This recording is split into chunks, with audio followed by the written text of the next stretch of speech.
How was Y Combinator different? How was your experience different between the winter 2013 session and 2017 that you went through it twice? Yeah. So, the first time I did Y Combinator, it was the 3 most productive months of my life. It was an incredibly, incredibly intense experience. And I think it was intense both because the YC program is like designed to do that. It's very effective at doing that. I think the real value of the program, which I only came to understand once I was doing it, is that YC is just great at sort of creating a whole bunch of urgency inside of your company right from day one. And the challenging thing, one of the challenging things I've always found about starting a company is like, it feels superficially like being unemployed. Like you're kind of sitting around on your couch, screwing around on the internet. And like, if you don't get anything done on any particular day, like nothing happens. Like nobody gets mad at you. You don't have customers that are yelling at you. And so it's really hard to get in this groove of just moving quickly. But that's like absolutely critical for making the company successful. And I think YC with like, having this cadence of dinners where, it's sort of once a week, but not 5 days a week, it's like just precisely tuned to sort of create a lot of urgency. And you sort of look around, it feels like everyone else is accomplishing something, and it creates a lot of pressure for you to do the same. That is what has always been so powerful about YC for me. And that was very true for us the first time around. There were a few things I think made it really different the first time around. So one was, I just remember PG's like opening talk to the batch, and it was really incredible. And I had come off of this sort of 7 years of working at another company where things were not working.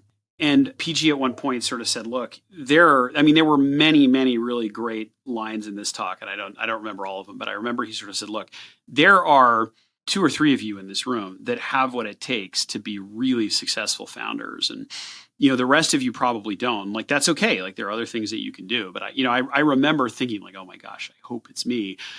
And then one of the other things that really sort of dialed it up a notch for us is that there was another company in our batch that was doing the same thing that we were doing, called Simply Insured. And they started in a slightly different area and then pivoted, and we were kind of doing things. I think they pivoted into it.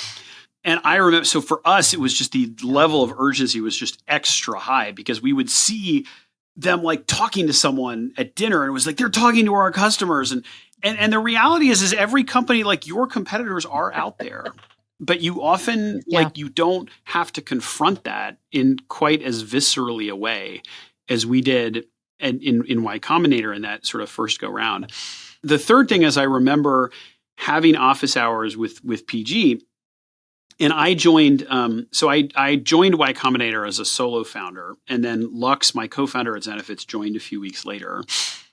And, I had built like the barest outlines of a prototype. We were so far from having like a real working product. And I remember meeting with PG early on and saying, look, and obviously YC had said, you got to launch early, you got to, start selling to customers, you got to do all this before demo day. And so I said, okay, I mapped this out. And we think if we really push, we can get a product live, by like March 15th, and that'll give us 2 weeks to sell before demo day.